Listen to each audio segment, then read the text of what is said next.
watching the award-winning GHS-TV, a nationally recognized student television station.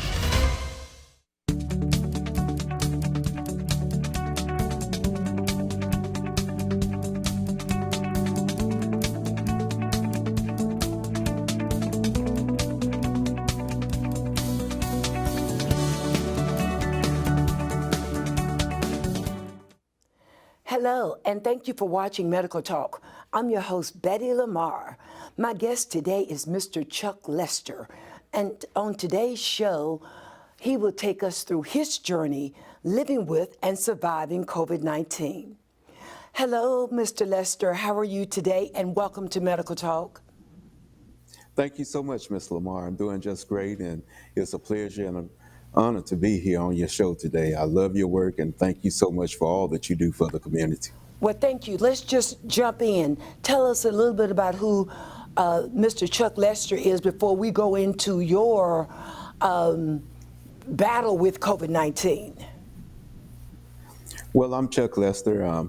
I serve as the executive pastor of Christ Missionary Baptist Church under the leadership of Dr. Jana Stewart.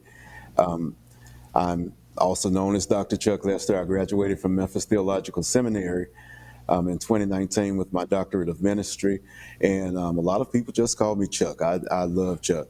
So again, I just serve the community, serve the people of God, doing what I can do to help God's people. Okay, now let's just get started. I'm so happy to finally put a face to COVID-19. You know, a lot of people Yes. don't know the severity of it because, you know, it's not like we can walk into a COVID ward and really see the devastating effects of having and living with COVID-19. So take us there. Let's start at the beginning in this segment. When did you know something was going on wrong with your body to lead you to the hospital? Well, actually, my wife, and I give God praise for my wife, Dr. Deneen Lester, was actually feeling a little tired. She was actually fatigued, and she's really an upbeat person, on the go day and night, and she just couldn't make it to one room without the other. So I knew something was going on with her, but I was not showing any symptoms. And one day, I was spraying the house with some Lysol and didn't smell it. And I sprayed it again, didn't smell it. Sprayed it thick and closed my eyes and walked through it, and I still didn't smell it. And I said, Deneen, what we may have is COVID. So we went the next day and we were tested, and we did test positive for COVID. The test results came back a few days later. They didn't really have the rapid test back then. This was in July, the last week of July of 2020. And that week, my wife was feeling kind of tired. Again, she was showing all of the symptoms, the fatigue, loss of appetite, loss of taste and smell. I lost my smell. I couldn't really taste my food, but that was all that was going on with me. So on Friday, July 31st, I had a pulse oximeter, and I would suggest to everybody, buy a pulse oximeter. It goes on your finger, it checks your oxygen, your O2 stats, as well as your heart rate. And I was checking her oxygen, and her oxygen was fine, and I decided to check mine. And mine was a little low, and it started fluctuating. Throughout the night, I was checking it. It was up and down, up and down. And your oxygen, your O2 stats, they really wanted above a 90. At the time, they were telling me a 92. They prefer a 95 to 100. Mine was dropping to like an 85, an 84. Oh. So it was well below. It eventually got down to like a 79 or an 80. And the next morning I woke up, I cooked my wife breakfast. A couple of my church members dropped food off, left it at the door for us because they knew we had tested positive and couldn't get out. Another friend dropped some household essential items off at the door, couldn't get out. I cooked breakfast for my wife. I told my wife, I said, well, listen, I think I better go down to the hospital and get myself checked because this oxygen is fluctuating. And she said, well, are you going to drive? And I said, yes, I think I'll drive. And she said, well, why don't you call the paramedics? And I said, okay. She said, they can get here, they can tell you if you really need to go, and if you do need to go, they can take you and get you to the back sooner. The paramedics came. This was August 1st, around 10:30 in the morning. The paramedics came, checked my oxygen, gave me a little bit of oxygen, told my wife, we think we better take him with us. Okay. Yes, I said, why? My oxygen is fine now. They said, yeah, but you better come and go with us. Went with the paramedics, walked out to the ambulance, told my wife, hey, I'll call you because you'll have to come and get me from the hospital. I mean, we're both positive, so I can't ride with anybody else. Got in the paramedics truck myself, the ambulance myself. Okay. Rode to Memphis, Germantown, laughed and talked with the paramedics all the way there. The doctor came in, checked me out. He said, yeah, your oxygen is fluctuating. This is a concern. I said to the doctor, listen, whatever you do, please do not put me on a ventilator. However this turns out, do not. He said, well, we'll see. I said, no, doc, hear me well. I do not want to be put on the ventilator. That's not my wish. I'm a pastor by profession. I visit the sick. I see people all the time go on ventilators. I do not see many come off. Okay. Said, okay. Less than an hour later, they were putting a CPAP on me. Oh, wow. When they put that CPAP on me, that was my 42-day journey on a breathing apparatus. Wow. I was on a ventilator 42 days after then. Spent 68 days in the hospital. Had a trach put in my throat after 3 weeks because they had to take the tube out from the ventilator and put a trach in so infection wouldn't set up. I did not know I was in the world. I did not wake up from that. That was on August 1st. I did not wake up from that until August 27th. I was awake for a little while, went back to sleep, and the next thing I fully remember was them telling me I was at a different hospital, and it was the middle of September. Wow. Well, let me ask you this. Of course, they always say that when people are obviously in the COVID ward, as we call it, you can't get any visitors or anything. So I can only imagine how devastating it was for your wife, your family, not to even be able to visit you, to see you. So they Absolutely. just had to get reports, what, from the doctors or the attending? Yeah.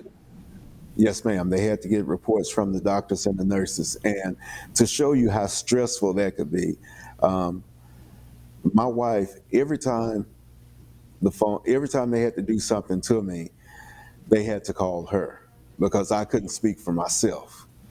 And so when she would see on her call ID, Methodist Germantown coming up, Methodist Healthcare, she didn't know if it was the call she didn't want to get. Okay. My Well, look, mother lives in Indonesia. Yes. I'm going to do this because I don't want to miss a single thing, okay? We're going to take a Yes, break so Yes, we can show everybody all the wonderful things that they do here at Germantown High School.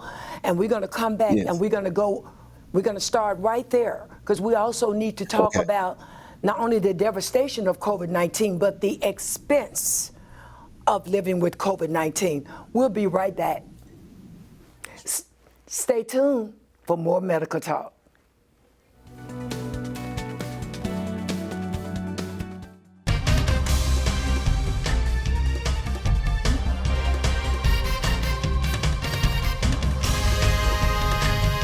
You're watching the award-winning GHS-TV, a nationally recognized student television station. Welcome back to Medical Talk. I'm Betty LaMarr. We're talking about surviving COVID-19 with my very special guest, Mr. Chuck Lester. Mr. Lester, thank you so much again for joining me on Medical Talk and finally putting a face to Medical Talk. I have had many doctors on the show with me to talk about COVID-19, but there's nothing like speaking with someone that actually lived with the disease. Now, we was going to talk about how much it costs to live with COVID-19, but we're going to save that for our final segment because I want to talk about, I hear this term long hauler. Talk about some of the side effects that you've had to deal with because of your diagnosis of COVID-19? Okay, well, the thing is, when you're on the ventilator for 42 days, you're just laying there and you lose a lot of muscle mass. So one of the things they had to do is teach me how to walk with a walker, how to roll a wheelchair, how to use a shower chair, how to get in and out of a car. Again, I had to learn how to walk again. I had to learn how to swallow food again. Wow. I had a feeding tube. And all of this, my wife, my mother who lives in Indianapolis, my brother lives in Indianapolis, my dad, and my sister lives in Atlanta. They had to come here to see how they would take care of me once I returned to my home. Well, thank God I didn't have to have any of that. But one of the things that happened, two things that happened, was my right hand, and my right hand is my dominant hand, was affected. The nerves, the muscle mass in that hand was affected. And I'm just now, a year later, just now getting to the point where I can turn a doorknob. Just now getting to the point where I can do things with that right hand. There was at one point I could not open it. At one point I could not close it. And so I'm having to learn how to write again. I'm writing again, but had to learn how to do that, much practice. So it also led to a heart infection. And the infection set up on my aortic valve, the main valve to the heart.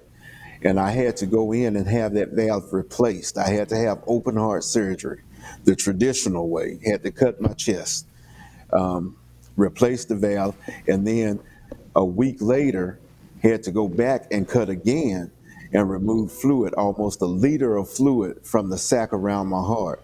So it was almost 40 pounds of fluid that was taken off my body. And all of this stemmed from COVID. I had never been to a cardiologist before in my life. But as far as the long hauler question, right now, it's really just the hand that I'm still dealing with. I'm really about 95% of the way back, but it does have its long haul effects. Okay. And so also I know people that have lost their hearing. I know people that have lost limbs, people that have lost eyesight, all due to COVID. Wow. And we I was don't in think rehab. about we don't think about that because people seem to take COVID so casually, right? Well, I'll Yes, just get it and it'll be okay. That's because they don't know. They haven't. That's why that's it right. was important for me to put a face with it, someone that lived Right. it. So It's what? not that way for everybody. It's Okay. not that way. Everybody that get it and say, oh, it was like a bad cold. To me, it was life threatening. In the hospital that I was in, 64 of us in 2020, as of December 8th, had been to that hospital and been placed on a ventilator on life support due to COVID. Only 6 of us out of that 64 made it out alive. Wow. So it is real. And the hospital bills for all of it, they were in excess of $1.1 million. Oh, so for the people that think that COVID is like a free disease, it's like Right. where you get COVID and you go to the hospital and you either pass away or you get better, and that's the end of it. They don't think about the cost. How did you The deal with the cost of it. cost? Actually, my wife had signed us up for some long-term insurance, Okay. and the insurance covered mine. Oh, God. It covered everything but $3,100, and I'm thankful to the good Lord for that. I had to pay $3,100 out of 1.1 million, Oh, my and God. that's not right, and that's not including Miss LaMarr, the over-the-counter medications that you will have to buy. That's not including the medications that I'm on now that I still have to, pay my copay for. That's not including when I had to learn how to write again, peg boards and special pens and special pencils and different kinds of cards and games that I had to use just to get back when I was in rehab, just to get back to where I am now. So no, it's not an inexpensive thing for a lot of people. And I was blessed to have the right kind of insurance, but so many do not have it. Yes. And this is what it could cost you. This is what it could have cost me. Everything, again, it was in excess of $1.1 million. Oh, wow. That's really amazing because, you rarely hear people talk about what it costs. But COVID-19 can not only kill you, it can send you into bankruptcy. It can, absolutely it can. Absolutely. One bout with COVID can send you into bankruptcy. And for me, I had a great support system. I had a great church. My pastor prayed, my church prayed. They offered to do anything I needed them to do. But when you're able to do things for yourself and then you have a bout with COVID and you're not able to, how many people have to get extra people to do their lawn work, to come in and sit with them or sit with their loved ones, to come in? These are the survivors, to come in and clean their homes, to wash their cars, to do things, and they have to pay for all of this. These services are not free. So it's not only the hospital bills, it's what it can cost you when you get out of the hospital. Okay, well, we're going to take another break. And on our final segment, I want to go into a little bit about, how the church, your pastor, how you all Sure. deal with trying to get your membership to understand the importance of getting a vaccine, okay? Yes. Okay. Stay tuned for more medical talk. We're talking about living with COVID-19.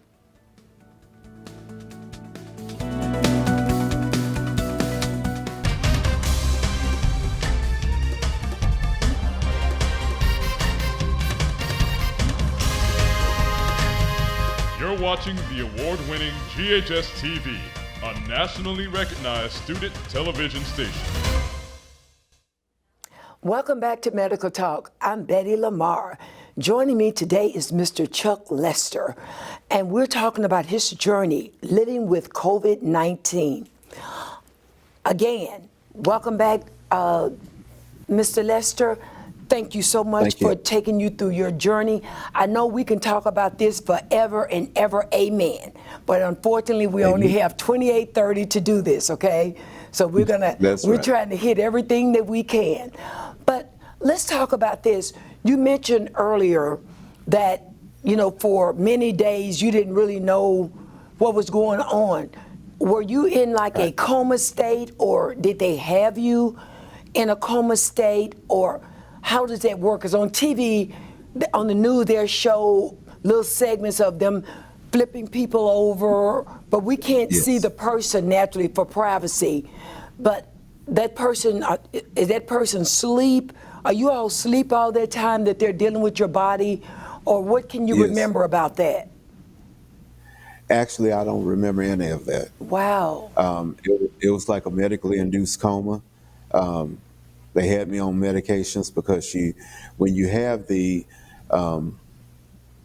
on the ventilator and you're intubated, you have the tube, it goes down to about right here, so you cannot physically stand that.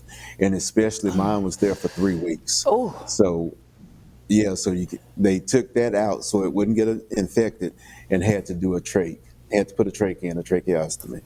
And I never knew any of that was going on until I was at a different hospital and woke up weeks later. So I remember when you first went to the hospital and you asked the doctor not to put you on the vent, right? So absolutely. I think that's where Mrs. Lester came in, right? Because she wanted you to live. It's because of my wife that I'm alive today. If I can just send a shout out to all of the wives, and to all of the men, I want to say, listen to your wife. Okay. Because they asked her, and she told them, do what you have to do. And it's good to have good family support. My mom, my brother, my sister, my dad. But my wife got with them, got with her aunt. Her aunt is a registered nurse in Columbia, Tennessee, and they would get on with the doctors every day and night. My pastor would be on the phone call with them. And they made the decisions for me because I was not able to make them for myself, and probably would not have made the best ones. That's right. Now, let's talk a little bit about the church. Since you're a pastor, we can do that. So how difficult is it to motivate or encourage your church members to get the vaccine? Because we still have that vaccine hesitancy, and Tennessee is like almost on the top of that list of not getting vaccines. Well, for our congregation, I don't think it's been that difficult. Dr. Jana Stewart is my senior pastor, so she's actually, she's the senior pastor of the church. I serve as the executive pastor. But what she has done is she has put out so many platforms for education. She has brought in medical professionals. We have medical doctors in our congregation. We have pharmacists in our congregation. Good. And just a couple of weeks ago, we did a webinar that was open to the entire community, anybody who wanted to watch, on COVID and on the vaccine and on why people should get vaccinated. But we were having weekly educational opportunities for people to learn. Even during our Sunday service, we would have a doctor to come up and speak about COVID, speak about the vaccines, and we've had a couple of pop-up sites there for the vaccine. So our congregation has responded well, but it's due to our senior pastor, Dr. Jana Stewart, putting the information out there for the congregation, educating the congregation on what the vaccine can do, and then with people like me as the executive pastor coming along and saying, here's what COVID can do. Yeah, right. So it's worked out pretty good. And I thank you again for this platform to express what COVID can do. I have not heard very many horror stories about the vaccine, but I know for a fact that COVID can kill you. Yes. And let me ask you this, speaking of the, now we have the Delta variant, right? Which is, they say it's like COVID on steroids. Right. Let's talk about this. What do you think in your heart of hearts, living with COVID-19 and surviving it, a miracle? Yes. What do you think the hesitancy is all about? I know we always talk about the Tuskegee experiment, but that is a total different thing than COVID-19, right? Yes, it is. So, we're using that for an excuse when most of us don't even know what it was about. It's just an excuse to use. So what do you think it's all about? I think that there are several factors, and I talk to people via social media all over the world, but especially right here in the States. I think that there are several factors. I think that one factor is the fear factor. People really do not know about it. People do not know what's in the vaccine or what have you. But if you take a look at it, you don't know what's in anything. Yes. I mean, it's just that plain and simple. When you go to the doctor to get a sinus cocktail, or if you go to get a flu vaccination, you don't know what's in that. You don't know what's in the food you're eating. Thank you. You don't know what's in the Coca-Cola you're drinking. You don't know. So you have to trust God and trust medical science. Yes. Another factor, I mean, because here's the thing. I can say this as clergy, and I can say this as someone who's gone through COVID and someone who has a doctorate of ministry, who did a dissertation in hospital visitation. I can tell you that God gives the knowledge to the doctors and the nurses as to how to treat us. So every prescription that God gives for everybody is not the same. That's for right. me, God did it supernaturally. There was no vaccine available. There was no infusion. So God did. But now God has given something given the knowledge to the medical scientists, the doctors, the nurse, to create something that says you don't have to get sick as Chuck did. This is how I'm stopping this. You may get it, but you don't have to get as sick. But another factor is, I think that, some people are just stubborn. Some people just look for things to argue about. Yes. And if you say right, they're going to say left.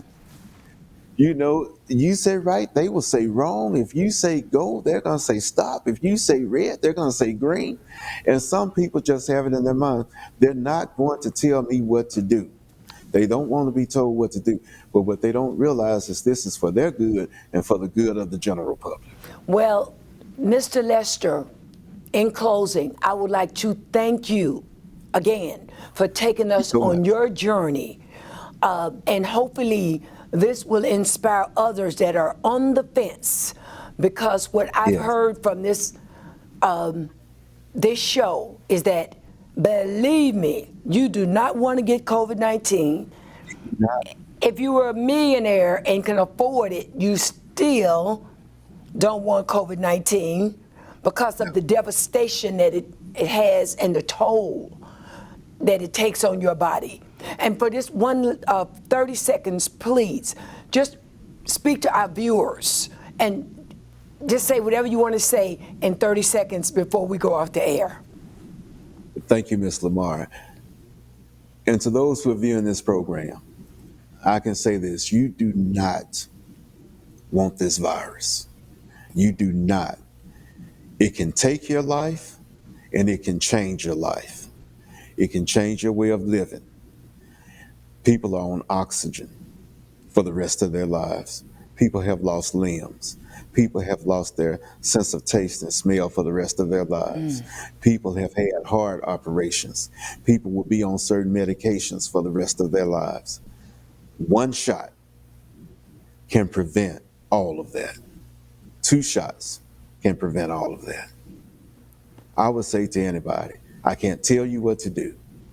I can't tell you what to do, but I sure wish the vaccine had been available before I had COVID.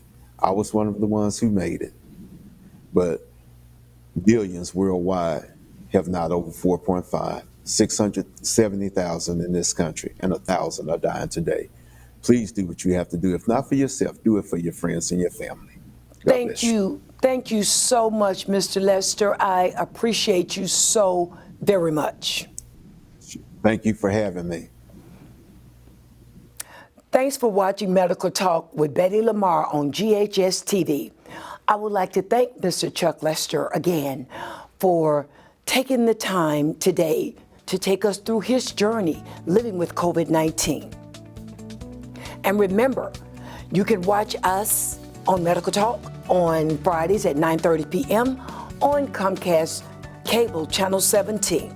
For more information on our programming, please check us out on the web at GHS-TV.org, where we are streaming live 24 hours a day.